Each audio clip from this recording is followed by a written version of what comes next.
बिस्मिल्लाहिर्रहमानिर्रहीम। अस्सलाम वालेकुम।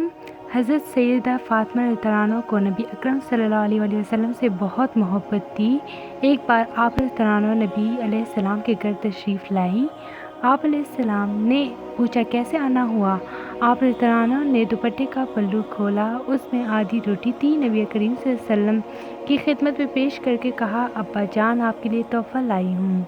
पूछा ये कैसे? अर्ज़ किया हम कई दिनों से भूखे थे। हज़रत अली रज़ियल्लाहु अन्हु ने कुछ काम किया जिसके एवज़ उन्हें चंद पैसे मिले और आटा लेकर आए। मैंने उसकी रोटियां पकाई, एक एक हसन हुसैन रज़ियल्लाहु अन्हु और अली रज़ियल्लाहु अन्हु ने खाई और एक साइल को दी।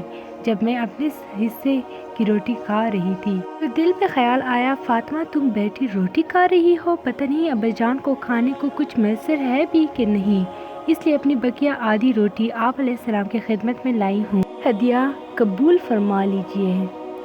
हुजूर नबी अकरम सल्लल्लाहु अलैहि वसल्लम ने फरमाया, ए फातिमा कसम है मुझे अपने रब की 3 दिन गुजर गए हैं, तेरे बाप के पेट में खाने का एक लुक़मा भी नहीं गया।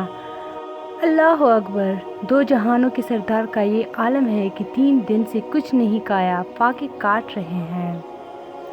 तो ये थी मेरी आज की वीडियो। उम्मीद करती हूँ कि आप लोगों को अच्छी लगी होगी। चैनल को लाइक, शेयर एंड सब्सक्राइब ज़रूर करें। Stay tuned for more. Thanks for watching.